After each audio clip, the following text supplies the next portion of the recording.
Hello, I'm Paddy O'Donnell, and this is the Chromologist from Farrow and Ball, the podcast where paint and colour meet life.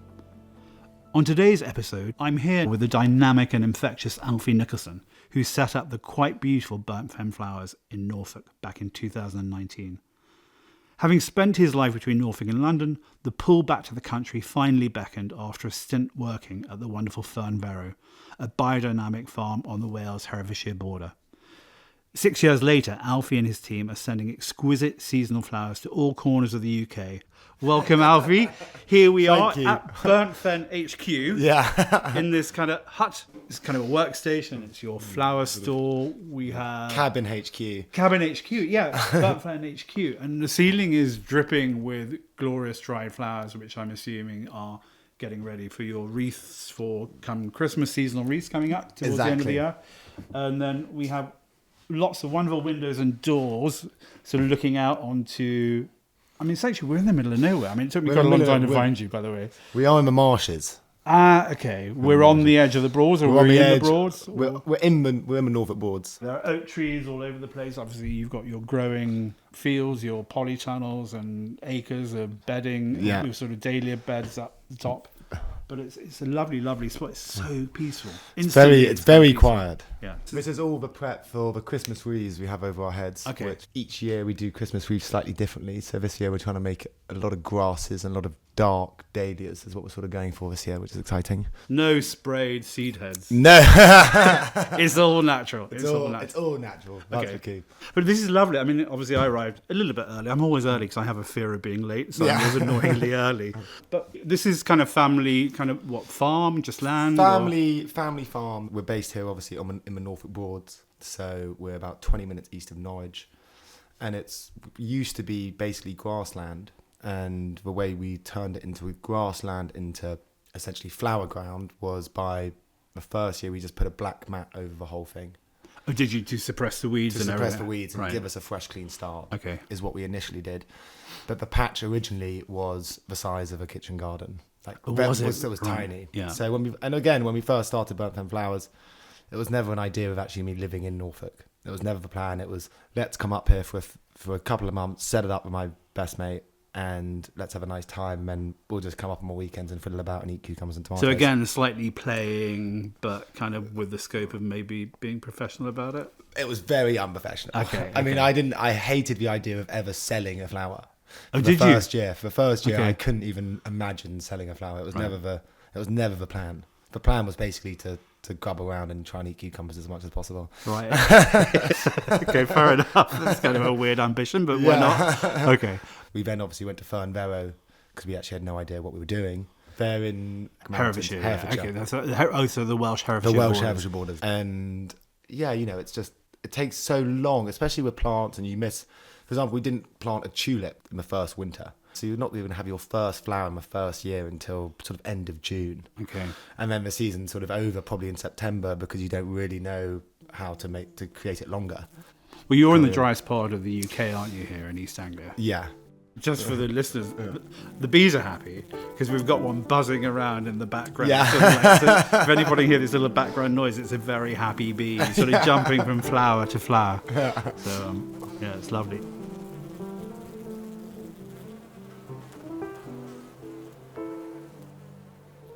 So we're going to kick off with your childhood, Alfie, and what colour is that, and what does it represent for you? I've chosen Tanner's Brown. Okay. It's so interesting actually thinking about the colours which define your life. But basically, when I was a child, I was extremely grubby, and I loved one of my fondest memories. Can I just... You're quite grubby today. Yeah. True, I'm still grubby. How rude. Yeah. Get out. Yeah. And one of my fondest memories of this was going up to the Norfolk coastline. Okay. And picking samphire. And picking samphire, you have to walk through the marshes, and it's this very, very, very distinct brown mud, which basically every child who ever picked samphire would get back into the car, covered up to the knees in, and there'd be like mudslides, and then you'd on the tide going out and the tide coming in, you could float sort of a mile and a half down these sort of estuaries essentially.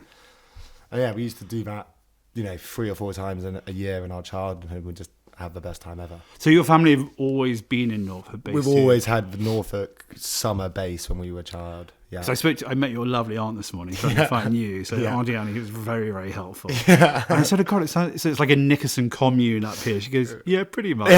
But we all get on really well, so it's great. Yeah, we're lucky we all get on extremely well. You know, my dad and my uncle essentially share Burnt Fen. Okay. And then there's 3 of us and there's 2 cousins and... Yes, your aunt has alpacas, doesn't she? She does the alpacas. Yeah. So she has Burnt Fen alpacas, and then my uncle does Burnt Fen logs, essentially. Oh, really? So it's all... I love it. So everything's Burnt Fen. Everything's Burnt Fen. That's hilarious. Yeah. Okay. Just going back to Tannis Brown. For those who know our colour chart really well, it's dark brown. It really is kind of almost hitting a black note. But actually it's really weird. So we have another colour on our colour chart. Stifky blue. Yeah, so it starts Stifky. Stifky. Yeah. And that's based on the colour of the mud up there. Really? Or the mussel shells. Yeah, So it's kind of this bluish note through it. And I mean, Stifky is one of the places where you can also go cockle finding too, which Oh, I used okay. to also love doing when I was a kid. You like get a rake and you drag it through through that sort of muddy sand, which is darker than any sand ever. And you can pull up cockles. So with the whole picking sandpie thing, Yeah. were you just picking it for the fun, or were you bringing it home and washing it off and eating it and having it raw? As a kid, you're always trying to make a few quid out of it, So you're going out picking like an sandpie. urchin You're on the trying side of the road. side of a road, or trying to sell it back to your parents who haven't. Really? Well, they're too Look at lazy you. to pick it up. Capitalists. Capitalists, trying to sell it on. There used to also be this really amazing slippery slide in Blakeney. Again in Norfolk. On the north coast. Again on the north coast, there was the slippery slide where every year where there was this annual tournament where there was like a pole, and it was who could slide the furthest across the pole. And as you'd slide across the pole, the thing which you'd land into again was this mud. So So exactly physically a Tannis Brown. suspended pole, like like a tree trunk kind of thing. Exactly. But it's all slimy with It's all mud. really slimy, and That sounds below huge. it is just full of mud. And there was one family who basically got to keep the pole in the off season. Okay. So they would all win. Did you ever win? No, never. I mean, I couldn't get further than 2/3. Oh, really? Yeah. But Okay. again, it was just, everyone was just covered in this brown everywhere. That sounds like fun. Yeah. You had lovely soft skin afterwards. We all had soft skin afterwards. Yeah, exactly. It was more of a moisturiser than anything, I guess, those early days. Well, I remember my mother used to use this thing. It's called Terme di Montecatini, and it's like a mud mask from somewhere in Italy. And you used to put it on. And then you let it dry on you. Yeah, you dry on you, and then it all cracks up. I know. I mean, I've done that more recently down in the West Country. Actually. Oh, have you? Yeah, we were doing fossil hunting in on the Jurassic on Coast. the Jurassic Coast. Okay. And there's just all this this Tannis Brown sort of mud Slashing yourself. splashing it on. Yeah, And okay. and And you look at baking you, not in a the sun. blemish. I don't think you've ever been to not a dahlia farm, but you know what I mean? But Yeah. being in an environment where all I can see is dahlia. It's so beautiful. yeah, it's And it's a amazing. complete kaleidoscope of colour. And the shape and form is incredible, isn't it? Huge kind of cacti heads, pom-poms. You can probably the name dinner all plates. Which are the dinner plates? Like The- cafe au lait? Or Yeah, something like that? even bigger than cafe au lait. I mean, they're literally the size of your head. Like you see those big What's that dark amazing red orange ones one? there. What's that orangey? Yeah, The orange ones. Yeah, so there'll be a big dinner plate. Wow. And again, when I first did this, I liked the whole sort of randomness of all the colours. A lot of farms are very strict on, this is the red row, this is the white row, this is the yellow row. But I've just done it all completely randomised. beautiful. Yeah, it is fun. I mean, if you're having a really crap day, even you, and you're kind of feeling, it's all just a bit too much, and then you come out here and your shoulders must drop and you must kind of go, everything's okay.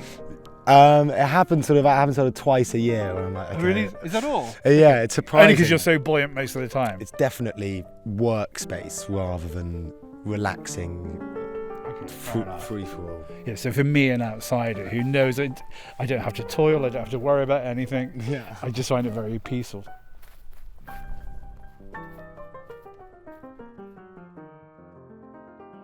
Now, Alfie, my dear chap, we're moving on to the colour of your youth. So if you can let us know what that colour is and sort of at which point in your youth. So I've tied in this colour to that sort of time frame of sort of 13 to 20, and that was Lulworth Blue.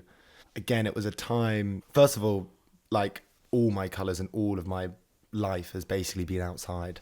So everything sort of relates to being outside, but this was a time in my life when I was really starting to enjoy going out to sea, fishing, and also, you know, blue skies everywhere too is a crucial part of both of it. The skies are huge because it's quite flat. For those that don't know Norfolk, it's quite flat here, isn't it? It's so flat.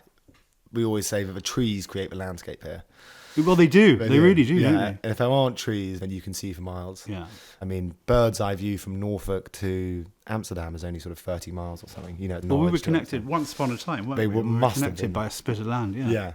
And so Lulworth Blue is probably the most crucial time of going out to sea, fishing, going on holidays, swimming. And it's just the classics of, you know, swimming in the sea. You're finally enjoying almost like freedom, because all of a sudden you're able to do things on your own. You're not having the constant like overwatch of your parents anymore. Yeah. So you're allowed to go and do things where you wouldn't be allowed to do them before. And we're on the Norfolk boards, okay, which I wouldn't say are blue. No, but I mean, from the boating point of view, is that a thing? Did you take a boat out on the Broads? Or I did. Weirdly, it's my 30th birthday, and my brother just got me a boat. Oh, so really? That was quite exciting. So we will be going out to sea. Obviously now, for example, the tuna have arrived on the south coast in Falmouth. So I go down there once a year. What tuna is that? The bluefin. Oh, we like to fish bluefin because they were protected, weren't they? They're protected. You have to. It's all catch and release. It's all line. It's all caught. line caught. We're not. You know, we're not killing them. We're just catching them and releasing them. Yeah. Okay. We're scientists actually on that day. You know, we have to put our scientist hat on and measure them. Little tags on the they tails. do put little tags on the tails, and they see them in Spain in 24 hours later. Really? Yeah. It's amazing. That quick? Yeah, that fast. Oh my God, that's extraordinary, isn't it? They move at 1,000,000 miles an hour, basically. And they're big beasts, aren't they? Huge. So, I mean, for listeners again who are familiar with the colour chart, that know Lulworth Blue is this lovely kind of mid sky blue, which is, and it's kind of named after Lulworth. We're a Dorset company, and it's lovely sort of Lulworth Cove down the Dorset coast. And it's just that lovely, clear English summer sky blue, isn't it? Which is slightly classic, different. It's beautiful it's blue. paler, isn't it, than the Mediterranean? It's kind of softer and cleaner. Yeah, I mean it's pure blue. Yeah, and it's delicious and it's lovely to look at. And this was also the colour of me and my brother when we were very young used to share a bedroom. And it was Lulworth Blue was the colour of our bedroom, and we used to sit opposite each other. I had one bed in one corner and he had a bed in the other side, and we used to just hurl things at each other all night. And I do remember sounds nice. trying to get my brother in a Chinese arm burn or whatever it was called. Doing a wedgie. Yeah, to give him a wedgie. Oh, that's so funny. Like with this blue, it's been around my life constantly. And actually, when I look at it, it makes me feel like a child again. And does it? Yeah, it's interesting. It takes me back to my sort of early teens, and just again, it's just all for me. It's always been about being outside and enjoying those moments, and looking at the colour now, it really takes me back to all those days. I mean, it's kind of really interesting because both your two colours so far is mud, sea, essentially being outside and sort of having a certain level of freedom. Yeah, definitely. And it's weird because in your life you go through stages of, wanting to be social and wanting to see lots of people, and slowly the outdoors actually always comes back and sort of gets you and takes you away again.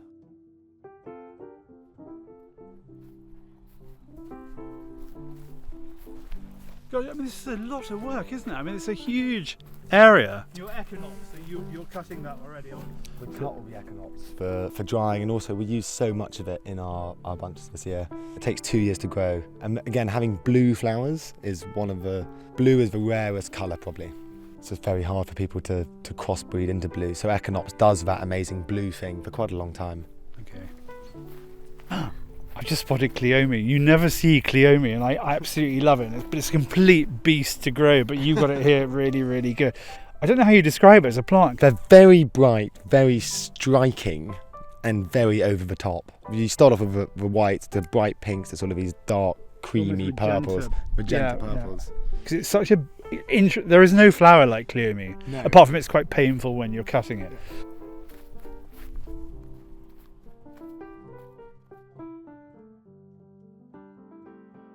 So now we're moving on to your defining decade colour. So if you can tell everybody what that colour is and what that moment was for you. I've gone with sap green. Okay. And that is just because of almost constantly being swarmed by the colour green. And when you start to get into green, the amount of variations in nature is, first of all, absolutely it's bonkers, isn't it? Bonkers. Yeah. From the green of an oak tree, from the beginning of when it opens to the green. Yes, it's much limier, isn't it? Much limier. Yeah. And much more soft, and also it's like it's waking up and when it goes back. So I've chosen a green simply because it's just been with me constantly. Yeah.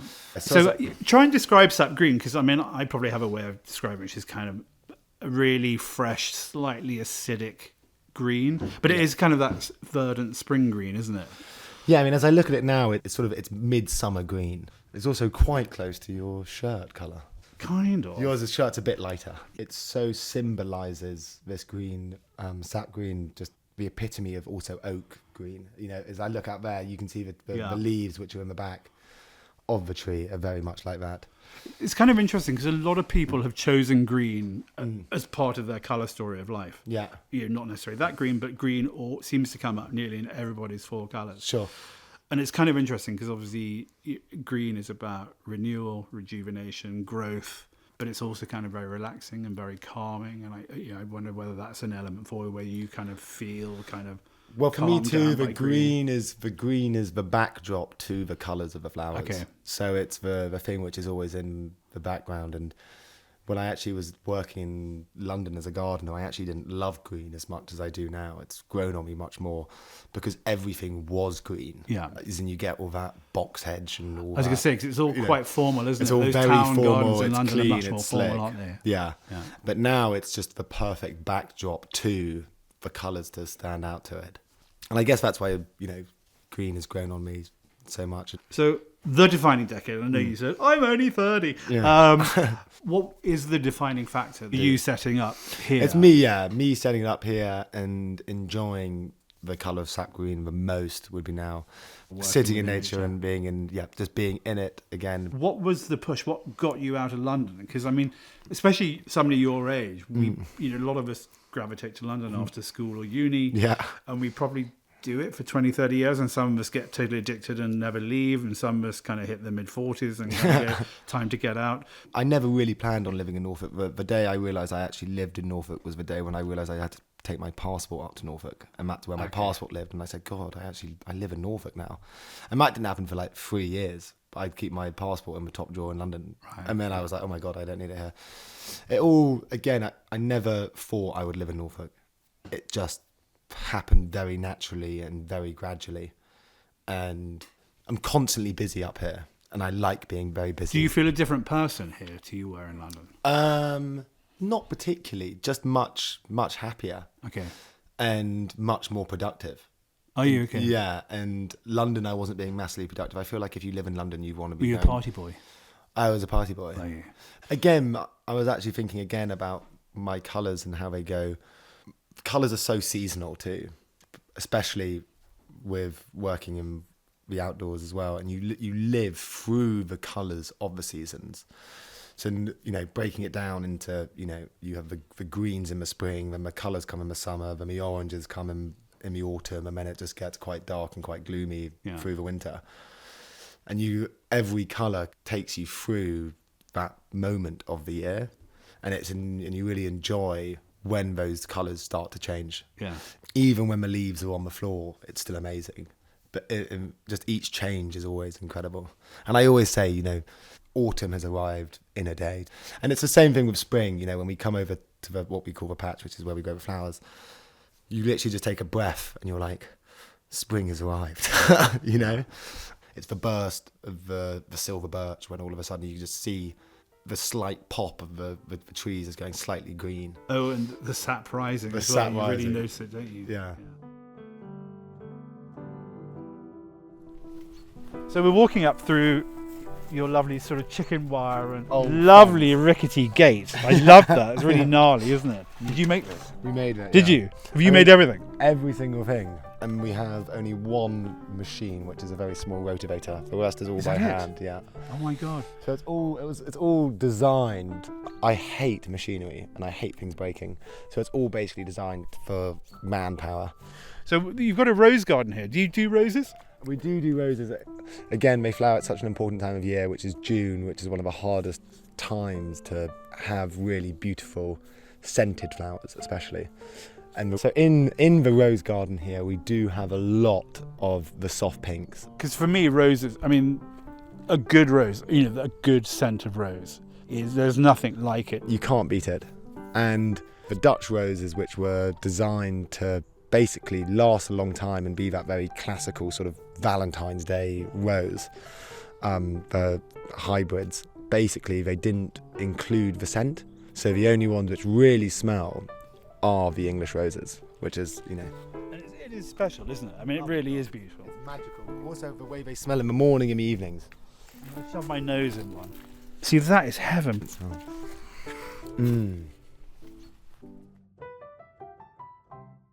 Now, Alfie, you'll be pleased to hear, so you can crack on with your busy day, because we're sitting in your beautiful studio and there are, 20 buckets of the most glorious dahlias. I mean, dominance of really lovely wine and sort of carmine red dahlias, but then you've got some lovely pinks and some beautiful burnt oranges and whites. So I know you're busy. These are all going out to clients, I'm assuming. Yeah. So we're moving on to where you are now, your colour of now. So if you can explain what that colour is and what it means to you. So my favourite colour with everything is pink. So I've chosen Nancy's blushes. Which is quite a good pink. I mean, it's not shocking or neon. No. But it's a true pink, isn't it? It's a gentle, soft, sort of almost perfect sunset pink. And actually, I'm just looking up at your coat hook. Is that your jumper? Those are all mine. So there is a bit of pink going on, isn't there? Yeah. I mean, Nancy's blushes is with everything, Okay. Pink t-shirts, pink shirts, pink shorts. I mean, I have this obsession with sunsets. And for a sunset to pop, which is in terms of it just being amazing, and we're very strict on these rules too, it has to have Nancy's blushes in it. Oh, does it? It needs to have that soft pink. You're very particular about your sunset sunset It's pink. very particular too. Okay. And it needs the soft touch with the electric pinks behind it, and that's why I've chosen Nancy's blushes, because of that. So going back to your pink sort of revelation, epiphany, is that from the flowers, or do you just feel very comfortable wearing pink? That's also from the flowers. The thing about pink is that it does just come in so many variants of colours. And so, for example, it's probably the hardest colour when a florist, they say, I want pink flowers.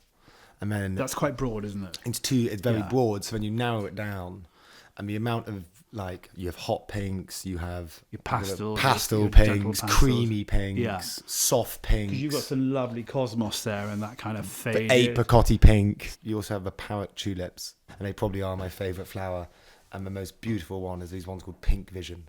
Okay, no, I don't know that one. Very huge pink parrot tulips, which I just think are amazing. Does it have that lovely lime green before it opens up? Or? It's got the lime green. It's actually slightly whiter before it opens up, but it has got the touch of green on the base of its petals. Have you ever decorated with it? My bedroom now is pink. Is it? Yeah. Oh my God, you've really gone full on Liberace, Yeah, haven't you? I've gone full Liberace. And we have a pink room too.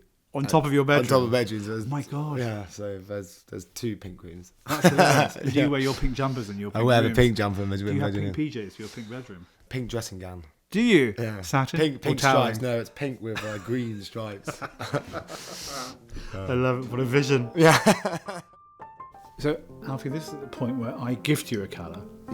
So I've done a ridiculous name, but it's a colour called Dutch Orange, and I'm going to call it Pom Pom Alfie because of you and your dahlias and everything. And it just, when I came here, cause I was toying between 2 colours, and I saw your bucket of beautiful sort of cactus and pom pom. The oranges, and this is kind of at the paler end of that spectrum. So here is your little pot of Pom Pom Alfie. Thank you. It's very kind of you. Would you ever wear that colour? Do those yellowy oranges resonate for you at all? The yellowy oranges is a very interesting one. Where actually, in terms of the flowers, again, yellow is coming back. I've been saying that for years. From a painting point of view, I've been saying really? it never happened. I've been saying it for a long time. And especially this sort of slightly softer, slightly more orangey. Yeah, it's not a blue yellow. It's not a blue yellow. Yellows can be quite cool. Yeah, it does have a nice orange touch to it. Well, I'm too. just looking at lovely dahlias you've got up on your shelf up there, and the glass stem vases. Yeah. I mean, that one is almost kind of Alfie Pom-Pom, isn't it? It is almost Alfie Pom-Pom. Yeah. Almost identical. Yeah, amazing colour. But thank you so much for being here. I'm always here. Yeah. Thank you so much, Paddy, for coming. It's a pleasure. If you'd like to follow Alfie, his Instagram is at Burnt Fen Flowers. You can also follow us at Farrow and Ball. And of course, you can discover all the colours we've talked about today on our website. And if you've enjoyed this conversation, please do tell your friends. The Chromologist is a Farrow and Ball and Feast collective production. The producer is Sarah Cudden. Until the next one, goodbye and big hugs.